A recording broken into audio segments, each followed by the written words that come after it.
साथियों नमस्कार, मेरा नाम है पवन कुमार। आपका स्वागत है हमारे इस कार्यक्रम में। बिहार के उप मुख्यमंत्री रह चुके हैं तेजस्वी यादव। वो लिखते हैं, यूपी से पूर्व विधायक श्री मुख्तार अंसारी के इंतकाल का दुखद समाचार मिला। परवरदिगार से प्रार्थना है कि दिवंगत आत्मा को शांति तथा शोकाकुल परिजनों को दुख सहने की शक्ति प्रदान करे। और लिखते हैं, कुछ दिन पूर्व उन्होंने शिकायत की थी कि उन्हें जेल में जहर दिया गया, फिर भी गंभीरता से नहीं लिया गया। प्रथम दृष्टया से न्यायोचित और मानवीय नहीं लगता। संवैधानिक संस्थानों को ऐसे विचित्र मामलों व घटनाओं पर स्वतः संज्ञान लेना चाहिए। ये ट्वीट उनका आया था 28 मार्च को और रात के 11:51 पे। इन्होंने साफ मुख्तार अंसारी का नाम लेते हुए ये बात कही और इन्होंने कहा, जब किसी बात को कहा जा रही तो उसको ध्यान नहीं देना, ये बड़ा गंभीर मामला है। उसके बाद सुबह ही बसपा सुप्रीमो मायावती का ट्वीट आया। लिखते हैं, मुख्तार अंसारी की जेल में हुई मौत को लेकर उनके परिवार द्वारा जो लगातार आशंकाएं व गंभीर आरोप लगाए गए हैं, उसे उच्च स्तरीय जांच जरूरी है ताकि उनकी मौत के सही तथ्य सामने आ सकें। ऐसे में उनके परिवार का दुखी होना स्वाभाविक है। कुदरत उन्हें इस दुख से सहन करने की शक्ति दी। ये बसपा सुप्रीमो मायावती का दूसरा ट्वीट था। तेजस्वी के बाद जो दूसरा ट्वीट आया तो वो ट्वीट बसपा सुप्रीमो मायावती के था। इसी के बाद आकाश आनंद भी ट्वीट करते हैं। आकाश आनंद लिखते हैं, पूर्व विधायक मुख्तार अंसारी की मौत की खबर से स्तब्ध हूँ। पूर्व विधायक मुख्तार अंसारी की मौत की खबर से स्तब्ध हूँ। यूपी में कानून व्यवस्था के हाल बहुत ख़राब हैं। पुलिस की हिरासत में, जेल में हत्या और कचहरी में हत्या, अस्पताल में हत्या और अब मुख्तार अंसारी का संदेहास्पद मौत प्रशासन की कार्यशैली पर गंभीर सवाल खड़ा करती है। कुदरत इनके परिजनों को दुख सहने की शक्ति दी। ये बात आकाश आनंद ने ट्वीट की, जिसके बाद जब अफजल अंसारी, जो कि लोकसभा प्रत्याशी हैं समाजवादी पार्टी से, उसके बाद अखिलेश यादव का ट्वीट आता है समाजवादी पार्टी से और वो जो बात लिखते हैं इसको भी सुनिएगा। हर हाल में और हर स्थान पर किसी के जीवन की रक्षा करना सरकार का सबसे पहला दायित्व है और कर्तव्य होता है। सरकारों पर निम्नलिखित हालातों में से किसी भी हालात में किसी संबंध या कैदी की मृत्यु होना न्यायिक प्रक्रिया से लोगों का विश्वास उठा देगा। थाने में जेल बंद रहने के दौरान, जेल के अंदर आपसी झगड़े, जेल के अंदर बीमार होने पर, न्यायालय में ले जाते समय, अस्पताल में ले जाते समय, अस्पताल में इलाज के दौरान, झूठी मुठभेड़ दिखाकर, झूठी आत्महत्या दिखाकर, किसी दुर्घटना में हताहत दिखाकर, ऐसी सभी संदिग्ध मामलों में सर्वोच्च न्यायालय के न्यायाधीश की निगरानी में जांच होनी चाहिए।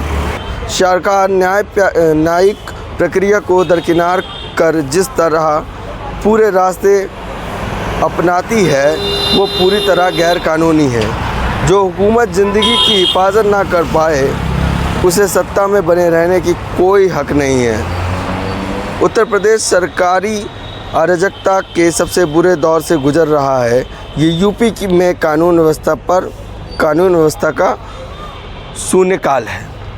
ये जो आपको हमने ट्वीट 4 सुनाए हैं, इसमें आप देखेंगे कि तेजस्वी भी मुख्तार अंसारी का नाम लेते हैं और क्लियर वो बात को कहते हैं कि सरकार को कड़ी से कड़े कदम उठाने चाहिए। वहीं एक बसपा सुप्रीमो मायावती भी ट्वीट करती हैं, क्योंकि मुख्तार अंसारी बसपा से विधायक रह चुके हैं, उसके बाद आज जिस तरह के हालात हैं उसको लेकर देखते हुए मायावती ने ये ट्वीट किया और कहा कि क्योंकि सीधी बात है कि लॉ एंड ऑर्डर में बसपा हमेशा आगे रही है और उसी चीज़ को ध्यान रखते हुए ये ट्वीट किया। उन्होंने कहा कि अगर कानून के होते हुए भी अगर कोई गैर कानूनी तरीके से इस तरह की हत्या और इस तरह के कांड होते हैं तो उसको देखने वाली बात हो, उसमें देखने की ज़रूरत है कि कहाँ ये कमी आ रही है। इसी पे आकाश आनंद ने भी सवाल किया कानून व्यवस्था को लेकर, इस चीज़ की शिकायत करते हैं, उसके बाद भी उस पर ध्यान नहीं दिया जाता है और ऐसा मामला होता है। उन्होंने कहा, मीडिया वालों से बात हो रही थी तो मीडिया वालों से कहा अफजाल अंसारी जी ने कि मुख्तार अंसारी का कहना है कि उन्हें कहीं ना कहीं स्लो पॉइज़न दिया जा रहा है, जिससे उनको दिक्कतें हो रही हैं, जिसके कारण ये घटना हुई। उसके बाद बसपा और तेजस्वी और बसपा सुप्रीमो मायावती, तेजस्वी यादव और आकाश आनंद इस चीज़ को क्लियर नाम लेते हुए कहते हैं, वहीं पे अखिलेश यादव नाम को दरकिनार करते इस बात को रखते हैं। मतलब ये ट्वीट सबसे पहले तेजस्वी कर रहे हैं, उसके बाद मायावती कर रही हैं, उसके बाद आकाश आनंद ने किया, उसी के बाद जाके तब अखिलेश यादव ने ये ट्वीट किया। जब अफजाल अंसारी समाजवादी पार्टी से प्रत्याशी हैं, उसके बाद इस तरह का मामला हो रहा है, ये साफ साफ बता रहा है किस तरह से समाजवादी पार्टी मुस्लिम वोट पर अपना सिर्फ वोट बैंक बनाई हुई है और उनके हो रहे मामले पे कोई जिम्मेदारी अपने ऊपर नहीं ले रही है। जिस तरह से मैंने आपको ये ट्वीट दिखाया है, सबसे पहले तेजस्वी ने रात में ही ट्वीट किया था और उस मामले को कार्यवाही पे लिया था। इसके बाद सुबह ही सुबह बसपा सुप्रीमो ने ट्वीट किया, उसके बाद आकाश आनंद ने, फिर अखिलेश यादव ने ट्वीट किया और अखिलेश यादव ने इस नाम को जिक्र भी नहीं किया और इस मामले को लेकर संगीन लेने की बात भी नहीं कही। और जो ट्वीट्स आ रहे हैं उस हिसाब से लग रहा है कहीं ना कहीं समाजवादी का भी कोई मतलब ध्यान नहीं जा रहा है। हमारे साथ एक वरिष्ठ पत्रकार है जिनसे हम बात करेंगे, सुल्तान जी, जिनको अक्सर आप हमारे चैनल पे देखते हैं। सुल्तान जी, कल मुख्तार अंसारी के साथ जो हादसा हुआ, अफजाल अंसारी का भी कहना था कि मुख्तार अंसारी से जब बात हुई और मीडिया में उन्होंने कहा भी कि उनको स्लो पॉइज़न दिया जा रहा है, कैसे देखते हैं? जी बिल्कुल, उनके छोटे बेटे ने और उनके बड़े भाई सांसद अफजाल अंसारी ने, जो बसपा से सांसद थे, अब समाजवादी पार्टी में आ गए, उन्होंने इस चीज़ को 2 दिन पहले बोला भी था जब वो बीमार हुए थे कि मुख्तार लगातार हमसे जो है इस बात को बता रहा है कि हमको स्लो पॉइज़न दिया जाए, जिनकी ऑडियो आज वायरल भी हुई है। मैं ये नहीं कह रहा हूँ कि ऑडियो उनकी है, लेकिन उस ऑडियो में मुख्तार अंसारी कॉन्फ्रेंसिंग के द्वारा अपनी बहू अपने छोटे बेटे से बात कर रहे हैं, उसमें कह रहे हैं, अपनी स्थिति बता रहे हैं। तो कहीं ना कहीं उनके बेटे का भी यही कहना था, उमर अंसारी का, कि हम लगातार आगे हाई कोर्ट में भी इस चीज़ को रख रहे हैं कि उनकी सुरक्षा और उनको किसी और दूसरे प्रदेश में कर दिया जाए, जिससे उनकी जान बच जाए और जिस तरीके वो कस्टडी में, पुलिस की कस्टडी में रहे और मुकदमा चलता रहे। ये जो बात आप कह रहे हैं सुल्तान जी, मैं यही पूछना चाह रहा था कि अभी गुजरात में एक मामला हुआ त्रिपाठी जी का, तो उनको फ़्लाइट से भेजा गया और उनका टेस्ट हुआ, उनकी चेकअप हुई और उनको कहीं ना कहीं एडमिट भी कराया गया, उनको लगातार ध्यान दिया गया। मगर उसके बाद जब मुख्तार अंसारी का मामला आता है, आईसीयू से सीधे जेल भेजना, मतलब आईसीयू से कोई पेशेंट उठे और सीधे जेल में कैसे? बता दें, सरकार जो है जिस तरीके से चुनाव लड़ना चाह रही है, वो अपने मंसूबों में जो है बिल्कुल एक तरफा साफ दिखाई दे रही है। वो 80-20 के रेशियो पे चुनाव लड़ रही है, जिस तरीके से उसने 14 में लड़ा, 17 में लड़ा, 19 में लड़ा, 22 में लड़ा और फिर वैसे ही लड़ने जा रही है। तो इसमें कहीं ना कहीं देखिए, इस बार भाजपा का नुकसान इससे होगा, क्योंकि जो गाज़ीपुर, मऊ, पूर्वांचल की ठीक ठाक सीटें हैं, जो पड़ोस के ज़िले हैं गाज़ीपुर के, वहाँ कहीं ना कहीं इसका असर पड़ेगा, क्योंकि मुख्तार अंसारी खाली मुस्लिम समाज के नेता नहीं थे। चाहे आप दलित की बात कर लीजिए, चाहे पिछड़ों की बात कर लीजिए, तो मुख्तार अंसारी कहीं ना कहीं उनके मसीहा माने जाते थे। हाँ, बाहुबली मुख्तार अंसारी कहे जाते थे, आपराधिक इतिहास था उनका बड़ा और कोर्ट में मुकदमे चल रहे थे, 2 मुकदमे में उनको उम्र कैद भी हो गई थी, लेकिन गरीबों की नज़र में उनको मसीहा भी माना जाता था, क्योंकि उनके दर पर जो पहुँच जाता था उसकी सहायता होती थी। एक फ़ोटो भी वायरल हो रही है जिसमें वो हाथ में पकड़े हुए दलित और मुस्लिम की बात कर रहे हैं। हाँ, वो बसपा से विधायक रहे हैं, उनके भाई विधायक रहे हैं, तो उनका लड़का लड़ा था, पिछली बार हार गया था, इस बार समाजवादी पार्टी और बसपा के गठबंधन से वो छड़ी के निशान और समाजवादी के निशान से जाके वो विधायक बना था। पिछले बसपा से ही लड़ा था। ये लोग बसपा के पुराने नेता रहे हैं, बस इनके खानदानी ये लोग बसपा ही रहे हैं। सिबुतुल्लाह अंसारी की बात कर लें, वो पूर्व विधायक बसपा रहे हैं। तो कहीं ना कहीं इससे कहीं ना कहीं बसपा को काफ़ी लॉस होगा, क्योंकि जो वोटर बसपा को देख के उनको वोट करता था, वो कहीं ना कहीं इस बार बिखर जाएगा। सुल्तान जी, एक ट्वीट का मामला हम लेते हैं कि कल रात में जैसे ये हादसा हुआ, उसके बाद तेजस्वी यादव ने सबसे पहले ट्वीट किया बिहार से। आपको बता दें, समाजवादी पार्टी के पेज से, ट्विटर हैंडल से ट्वीट हुआ, उसके बाद तेजस्वी यादव के ट्विटर हैंडल से हुआ, फिर पप्पू यादव के हुआ और बहन जी के। नेताओं की मैं बात कर रहा हूँ, जैसे सबका पेज अलग चीज़ होती है, मगर नेताओं की मैं बात कर रहा हूँ। तो सबसे पहले तेजस्वी यादव ने अपने पेज से ट्वीट किया, उसके बाद है जो सुबह मायावती जी ने ट्वीट किया, फिर आकाश आनंद, फिर उसके बाद अखिलेश यादव का ट्वीट आया। मगर इन बातों में उन्होंने एक बार भी उस नाम का जिक्र नहीं किया। मैं आपको नाम का जिक्र नहीं किया, वो एक अलग चीज़ है। मैं आपको बता दूं, देखिए अपराधी अपराधी होता है। वो बाहुबली डॉन कहे जाते हैं, तो वो अपराधी थे, नो डाउट। हाँ। लेकिन वो किसके लिए अपराधी थे, क्यों थे, ये एक अलग बात है। वो वर्चस्व की लड़ाई थी, बिल्कुल अपराधी हुए। लेकिन कहीं ना कहीं देखा जाए, कानून का काम है। कानून ने उनको हाईकोर्ट में पेश किया, हाईकोर्ट ने उनको देखा अपराधी थे, उनको सज़ा मुकर्रर करी। लगातार उनकी सज़ाएं पड़ रही हैं, लगातार उनको 2 मुकदमों उम्र कैद भी हो चुकी है। तो कहीं ना कहीं इससे वो अपनी सज़ा को काट रहे। 2004 से जेल में थे, लेकिन देखा जाए तो एक पार्लियामेंट के सदस्य थे, 5 बार से विधायक थे, और इस बार वो चुनाव नहीं लड़े थे, खुद से चुनाव नहीं लड़े थे, अपने बेटे को लड़वाया था उन्होंने। लेकिन कहीं ना कहीं संवैधानिक पद पर बैठा व्यक्ति का इस तरीके से मृत्यु हो जाना, तो कहीं ना कहीं एक शक के दायरे में आता है। सरकार के ऊपर भी उंगली उठती है कि सरकार का जो ज़ीरो टॉलरेंस का नारा है, जो जेल के अंदर लगातार हत्याएं हो रही हैं, लगातार जेल में जो कहा जाता है कि जेल में अपराधी जाता है, उसको अपराध की सज़ा मिलती है। वही मैं कह रहा हूँ, जब शिवमणि त्रिपाठी जी जिनका नाम है, जो गुजरात से उठाए, जैसे ये अपराधी हैं वो भी अपराधी थे, मगर उनके साथ जब हादसा ऐसा होता है, जब उनका स्वास्थ्य ठीक नहीं होता, तो उनको बाई फ्लाइट है जो उनको चेकअप, उनका ट्रीटमेंट होता है, वहाँ चेकअप होता है। वहीं पर जब ICU में कोई आदमी एडमिट हो और उसके बाद उसको डायरेक्ट जेल भेजना कहाँ से सही है? ये देखिए, मैं नहीं कह रहा हूँ, ये जनता कह रही है, कि ये मेरा खुद का बयान नहीं है, निजी बयान नहीं है।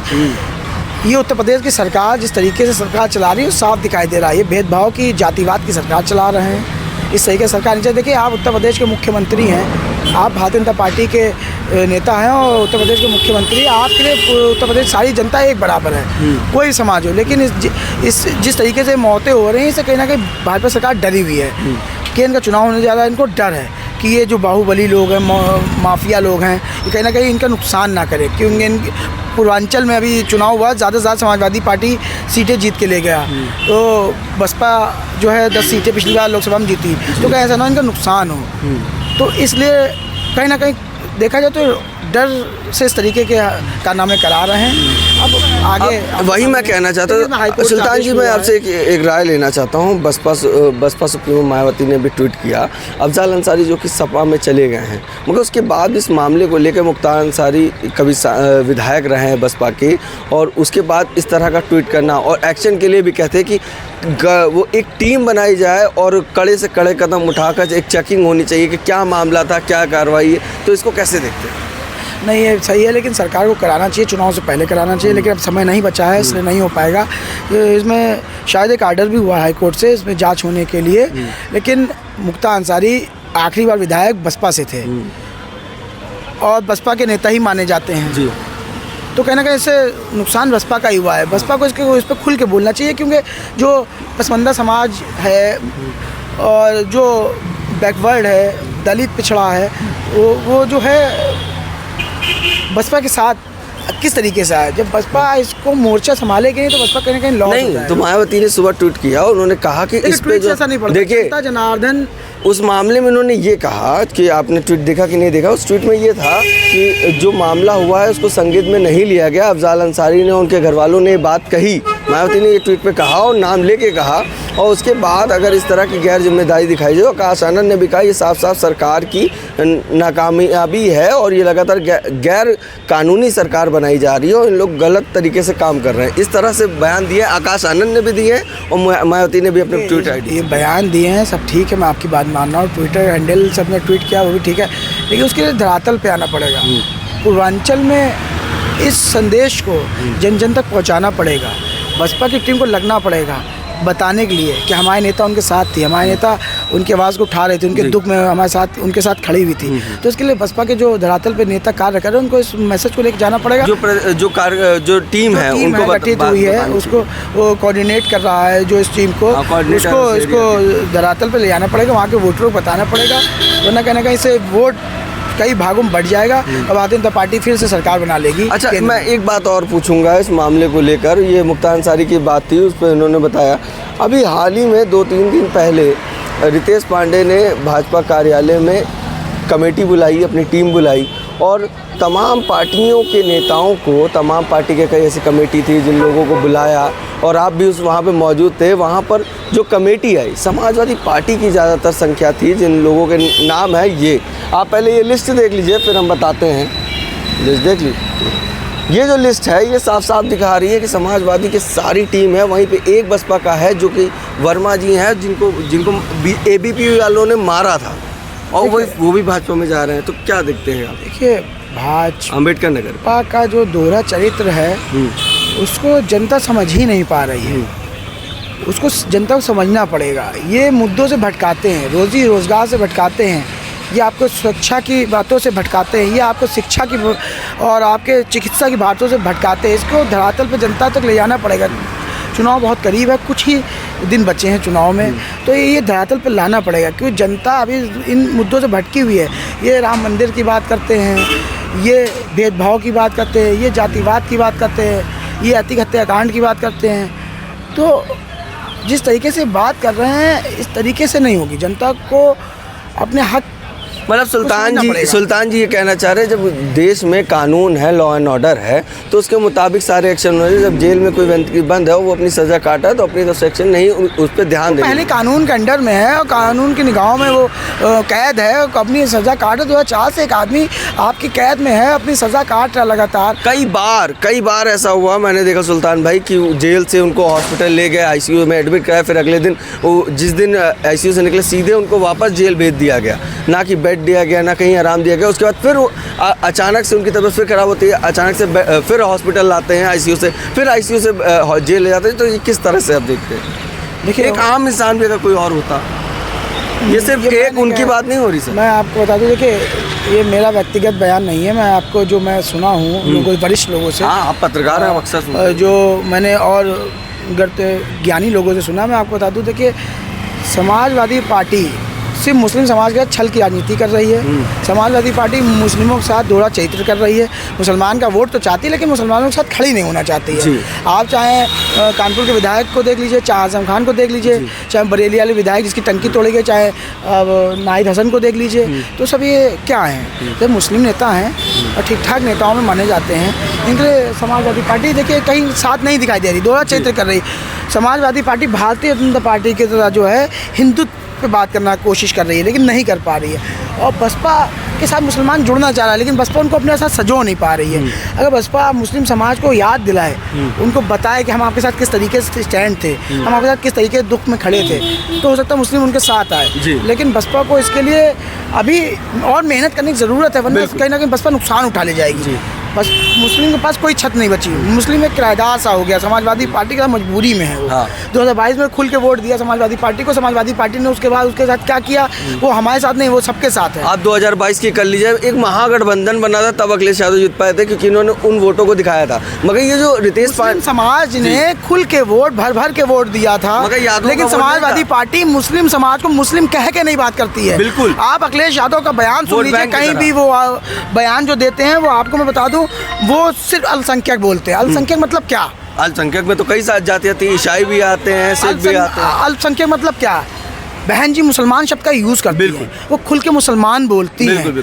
तो अगर आप बहन जी को वोट जबकि 22 में मुस्लिम समाज ने नहीं किया, नहीं उसका रीज़न था, मैं अपनी बात बताऊँ। देखिए, मुस्लिम समाज ने समाजवादी के छल की राजनीति में फंसकर एक तरफा वोट दिया। समाजवादी पार्टी ने उनको छल से सारा वोट अपनी तरफ लिया। आ रहे हैं अखिलेश वाली चल रही थी, उन्होंने उनको दिखाया, हक हकूक़ की बताया, नेताजी का चेहरा दिखाया, नेताजी के बारे में बताया, ठीक है। लेकिन बहुजन समाज पार्टी ने जब भी बात की तो मुसलमान शब्द का प्रयोग करके की। अखिलेश यादव आज भी बात करते हैं तो अल्पसंख्यक बोलते हैं। अल्पसंख्यक समाज में एक नहीं 3 समाज आते हैं। बिल्कुल, अल्पसंख्यक समाज, एक समाज मुस्लिम समाज नहीं आते हैं। लेकिन मैं जो मेन है, मैं उनकी बात कर रहा हूँ। 3 मेन समाज आते हैं, जिसमें सरदार समाज भी है, पंजाबी, सिख और मुस्लिम भी है। मुस्लिम है, ईसाई है, हाँ, बौद्ध है।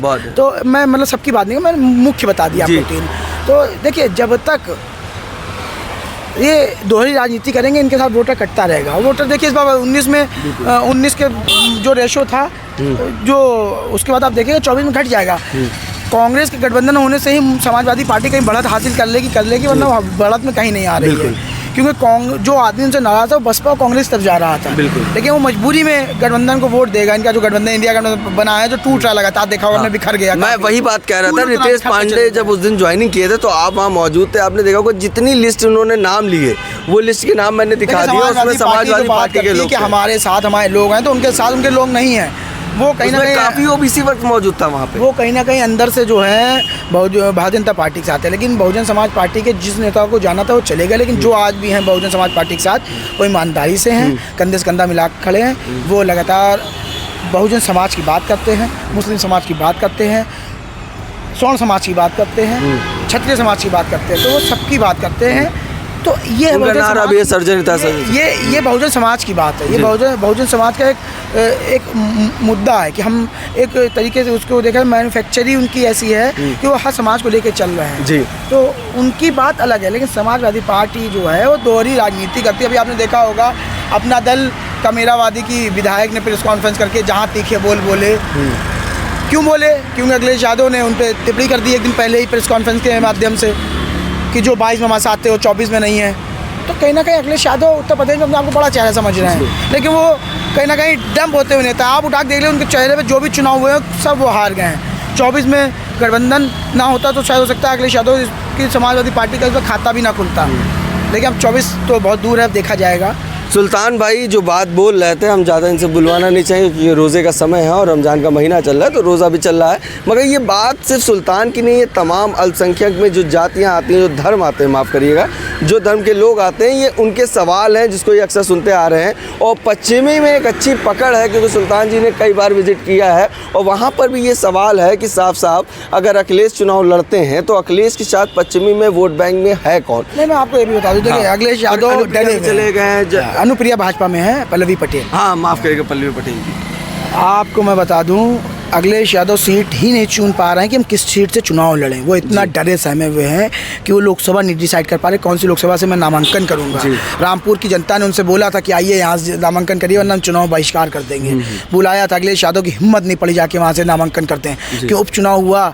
अभी आपने देखा होगा आजम खान की सीट खाली होने के बाद, उनके लड़के की सीट खाली होने के बाद वहाँ पर किस तरीके से निर्दयी तरीके से वोटरों को मारा गया, किसी का हाथ टूटा, किसी का सिर फूटा, किसी को फोटो पर्चियाँ छीन ली गई। अखिलेश यादव की मजाल नहीं थी वहाँ बोल देते एक बार भी, अखिलेश यादव हिम्मत नहीं थी बोल लेते, लेकिन मुस्लिम का वोट उनको चाहिए। तो मुस्लिम ये चीज़ देगा, मुस्लिम अनजान नहीं है, ना समझ वोट की तरह इस्तेमाल करना। वो कासिम सर ने भी इस बात को कहा कि हम वोट ही की तरह नहीं रहेंगे। आप हमारी जब बात ही नहीं उठा सकते सदन में, हमारे लिए नहीं लड़ सकते तो आपका होने से। इसमें ओवैसी ने, अकबरुद्दीन ओवैसी ने बात बोली भी थी कि समाजवादी पार्टी दोहरा चरित्र लेकर बात करती है।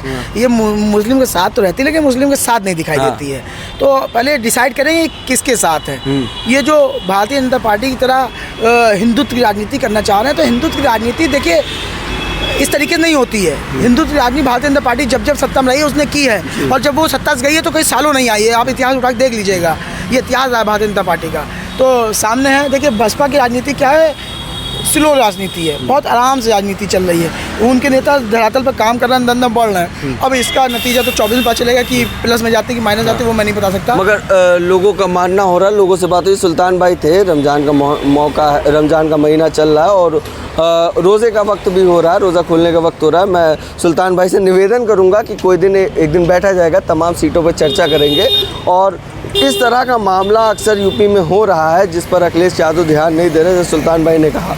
ये बात से सुल्तान भाई की नहीं थी। सुल्तान भाई एक रिपोर्टर है, तमाम जगहों पे जाते हैं। इस तरह के सवाल अब अखिलेश यादव पे उठने लगे कि क्या वो मुस्लिम के वोट को सिर्फ वोट के स्तर पे देखते हैं, उनके असल मुद्दे, उनके असल बातें नहीं उठाते हैं। जिस तरह से मुख्तार अंसारी के मामले में उन्होंने ट्वीट पर मुख्तार अंसारी का नाम नहीं लिया।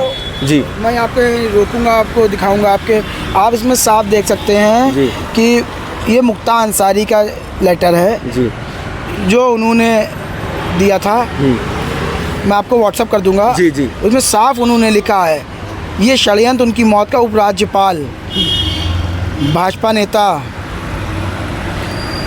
नेता एसटीएफ के एक अधिकारी हैं उनको, तो उन्होंने साफ बोला था। ये साफ है, देखिए उनके लेटर में, ये 21/3/2024 का लेटर है। अच्छा, इसमें साफ उन्होंने दर्शाया था। तो कहीं ना कहीं इनकी मौत पे राजनीति होगी इस बार जी। इनकी मतलब एक मुद्दा बना रहे हैं ये एक अतीक अहमद की तरह यूज़ किए जाएंगे कि एक माफिया फिर ख़त्म हुआ, इस पे वोट मांगे जाएंगे। लेकिन मुस्लिम समाज इंतज़ार कर रहा है कि कौन उसके साथ आ रहा है, वो उसके साथ जाएंगे। क्यों इनकी हत्या या यूँ कहते हैं बीमारी चलते मृत्यु, कहीं ना कहीं एक शांति संदेश चला गया है। अब ये वोटर किधर गिरेगा, ये किस रुख बैठेगा, अभी तो वक्त बताएगा। बिल्कुल। सुल्तान भाई ने एक बात बताई, ये लेटर आप जो मेरी स्क्रीन पे देख रहे हैं ये साफ साफ दर्शा रहा है कि मुख्तार अंसारी ने इस लेटर को भी भेजा था, क्योंकि बसपा में कई बार काम किए तो उन्होंने भी लॉ एंड ऑर्डर को फॉलो करते हुए एक लेटर जारी किया था। किसको भेजा था सुल्तान भाई लेटर? ये उन्होंने, मैं आपको